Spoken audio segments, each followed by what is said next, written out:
السلام عليكم، مساء الخير للجميع، حياكم الله أحبتي في الله. مرحبا بكم جميعا لهذا الفيديو القصير الذي سوف أحاول أن أرد على استفساراتكم وتساؤلاتكم فيما يخص تدعيمات المنتخب الوطني شهر مارس المقبل. الكلام كثير جدا على إيتان مبابي لاعب ليل الفرنسي وإلياس زيدان لاعب بيتيس إشبيليا الذي هو أخ لوكا زيدان الحارس المرمى للمنتخب الجزائري وابن الأسطورة زين الدين زيدان.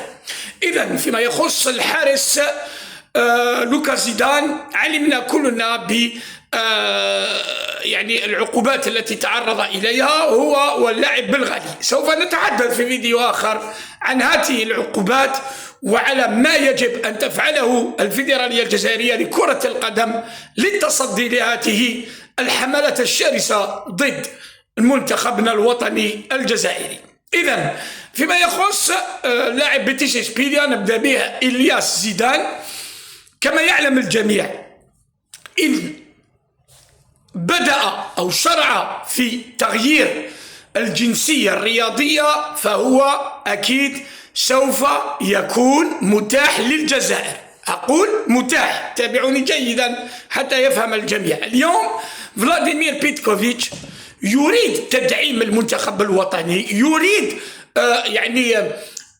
يوسع اختياراته حتى تكون هناك منافسة كبيرة، خاصة أن في بعض المناصب رأينا أننا لدينا نقائص كثيرة وكبيرة تحسبا للمونديال القادم. إذن شهر مارس سوف تكون الأمور خليني نقول جدية ولن تكون حاسمة بالنسبة لخيارات فلاديمير بيتكوفيتش. لماذا؟ أول شيء اللاعب إيتان مبابي 10 مباريات هذا الموسم، 3 أهداف وتمريرة حاسمة واحدة. في منصبه فيه لاعبين كثر ينشطون الآن في أندية كبيرة في الدرجة الأولى في أوروبا. زد على ذلك اللاعب لم يعلن على أي شيء بالنسبة لمستقبله الرياضي مع المنتخب الجزائري. هو صحيح أن إيتان مبابي لا يحتاج لتغيير الجنسية الرياضية. لماذا؟ لأنه لم يلعب مع المنتخب الفرنسي للشباب إلى حد الآن، ولكن إلياس زيدان لديه مشاركة مع المنتخب الفرنسي في كأس العالم الأخيرة للشباب، لعب مباريات كأس أوروبا للشباب مع المنتخب الفرنسي. إذن إلياس زيدان هل شرع في تغيير جنسيته الرياضية؟ اليوم آخر الأخبار التي بحوزتنا لا تؤكد الخبر، ولكن هناك من يصر على أن إلياس زيدان أعجب كثيرا بما شاهده في كأس إفريقيا الفارطة، ولكن كذلك حسب آخر الأنباء التي تحصلت عليها لا يوجد شيء رسمي لكي يلتحق بأخاه. صحيح أن مونديال 2026 يسل لعاب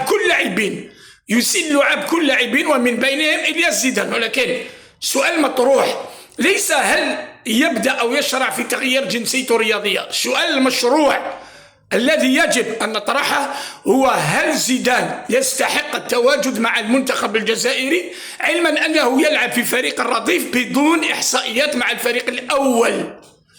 صعب جدا، لأن فلاديمير بيتكوفيتش لم يكن سعيد بتجربة إلياس بن قارة لاعب دورتموند الذي استغنى عنه ولم جابه في تربص نوفمبر، لم يشرك، ربما شاهده وطلب منه ربما العمل أكثر للالتحاق بالمنتخب الوطني، علما كذلك أن إلياس بن قارة لم تكن له دقائق في الفريق الأول بوريسيا دورتموند. هذا لا يعني أنني أقول أن إلياس زيدان أو إيتان مبابي أو بن قارة لا يصلحون لكرة القدم، أبدا لم أقل هذا الأمر. قلت اليوم لو فلاديمير بيتكوفيتش راح يكون عنده الاختيار، صعب جدا أنه حسب المعلومات اللي عندنا أنه يتكل عليهم المباريات الجاية، خاصة أن في هذه المناصب هناك خيارات أخرى، هناك لاعبين برزوا بشكل لافت قادرين يكونوا في المنتخب الأول. إذا فيما يخص قلنا إلياس زيدان مع بيتيس إشبيلية لعب مع الرديف، نعم لعب مع المنتخب الفرنسي، نعم، وعليه أن يعني يبدل la nationalité sportive diallo. Je ne dis pas que Zidane c'est pas un bon joueur, je ne dis pas que Ethan Mbappé n'est pas un bon joueur, je ne dis pas que Benkara est un mauvais joueur, jamais, je ne dirai jamais ça. C'est des joueurs en devenir، يعني لاعبين اللي عندهم ان شاء الله امكانيات باش يطوروا روحهم في الاشهر القادمه. لما لا؟ مع انهم عليهم ان يبرزوا مع انديتهم، هذا اول شيء. ثاني شيء واخر شيء، خليني نقول ان الناخب الوطني يعمل على تدعيم المنتخب الوطني بلاعبين قادرين يجيبوا منافسة أكثر، ويجيبوا كذلك الشيء اللي لازم يجيبوه يعني الزيادة اللي نقدروا نتكلوا عليهم في منافسة اسمها مونديال. ça veut pas dire joueur نقول لك تقول لي يا مؤمن إلياس زيدان سحقوه لافينير، يا با دو بروبليم، لافينير نجيبوه لافينير بيان سور ما كاش مشكل، مي دوا ميريتي سا باسكو كاين دوطر جوار راهم يلعبوا في ايطاليا في اسبانيا في انجلترا كذلك يقدروا يكونوا مستقبل المنتخب الجزائري، لازم نعطوهم نفس الفرص. هذا من باب تكافؤ الفرص، لا يجب ان نتدخل في خيارات المدرب، هذا واضح. لا يجب الضغط السلبي اللي موالفين به على المدرب، هذا كذلك مرفوض تماما. إذا حياكم الله أحبتي في الله، كاش ما يكون جديد ولا يكون يعني حاجة رسمية راح نتكلموا عليها. إذا لحد الآن لا يوجد أي معلومات ببداية يعني تغيير الجنسية الرياضية، لا يوجد أي كلام مع الناخب الوطني.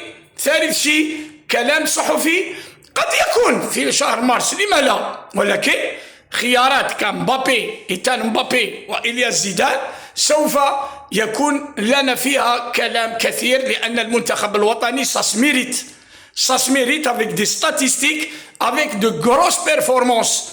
وش اللي يجعلك تكون عندك مكانة في المنتخب الوطني؟ هي الإحصائيات والمنافسة الكبيرة في أعلى مستوى وليس مع الرديف، خاصة أن في المناصب هذه في لاعبين يجب أن نبحث عليهم جيدا حتى نستطيع أن ندعم بهم المنتخب الوطني. حياكم الله جميعا، إلى الملتقى.